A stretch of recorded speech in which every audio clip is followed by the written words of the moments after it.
Sandra Thomas ജനകീയ കോടതിയിൽ ഒരു പരാമർശം ഉന്നയിച്ചിട്ടുണ്ട്. അതെങ്ങനെയാണ്, എന്താണ് ഇതിന്റെ സത്യാവസ്ഥ, എന്താണ് ഇങ്ങനെ സാന്ദ്ര പറയുന്നത്?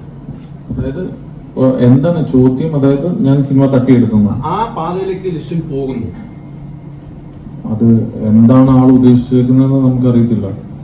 ആ പാതയിലേക്ക് പോവാന്ന് പറഞ്ഞു കഴിഞ്ഞാൽ ഞാൻ വേറെ ഏതെങ്കിലും സിനിമകൾ എടുത്തുന്നാണോ? അതാണ് ആ രീതിക്കാണ് ആ ജനകീയ കോടതിയിൽ പറഞ്ഞത്. അപ്പൊ എന്താണ് അത്തരം ഒരു പരാമർശം, ലിസ്റ്റിനെതിരൊക്കെ പരാമർശം? ലിസ്റ്റിന് അത് സമൂഹത്തിൽ നിൽക്കുന്ന നല്ലൊരു പ്രൊഡ്യൂസറാണ്, ഞങ്ങൾക്ക് ഇഷ്ടപ്പെടുന്ന പ്രൊഡ്യൂസർ പോകാനായിട്ടാണ്. അപ്പം ഞാൻ എത്രയോ സിനിമകളിൽ നമ്മൾ ലേറ്റ് ആയിട്ടായിരിക്കും അതിന്റെ കാര്യങ്ങൾ കൊടുക്കുന്നത്.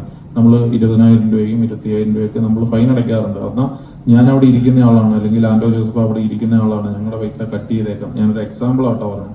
അപ്പോൾ ഇങ്ങനത്തെയുള്ള പല പല കാര്യങ്ങളുണ്ട്. അതൊന്നും ഞങ്ങളുടെ ഇഷ്ടത്തിനനുസരിച്ച് അവിടെ ചെയ്യാനായിട്ട് ഈവൻ പറ്റത്തില്ല. കാരണം 21 അംഗങ്ങളുണ്ട് എക്സിക്യൂട്ടീവില് മൊത്തത്തിൽ. അതിൻ്റെ അകത്തൊരു പ്രസിഡന്റ് ഉണ്ട്, സെക്രട്ടറി ഉണ്ട്, ട്രഷറർ ഉണ്ട്, 2 വൈസ് പ്രസിഡന്റുമാരുണ്ട്, 2 ജോയിന്റ് സെക്രട്ടറീസ് ഉണ്ട്.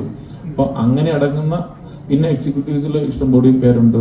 അപ്പം ഇങ്ങനെ അടങ്ങുന്ന ഒരു ടീമാണ് അത് ഈ 2 വർഷത്തെ ാണ് ഈ ടീം വന്നിരിക്കുന്നത്. അപ്പൊ അതുകൊണ്ടിട്ട് ഒരിക്കലും ഈ സാന്ദ്ര ആരോപിക്കുന്ന ഇപ്പൊ ഇങ്ങനെ കണ്ടിന്യൂസ് ആയിട്ട് ഇപ്പൊ ഈ ഉണ്ണികൃഷ്ണൻ സിനിമകൾ കിട്ടുന്ന ഇങ്ങനെ പല പല കാര്യങ്ങൾ ഇപ്പൊ ഇവൻ പറയുന്നുണ്ട്. ഇതില് എത്രത്തോളം ശരിയിലാണ് ഒരാൾ പറയുന്നത്? ഒരാൾ ഇങ്ങനെയെല്ലാം പറഞ്ഞേക്കാം, ആരും ഇതിന് മറുപടി കൊടുക്കുന്നില്ലല്ലോ.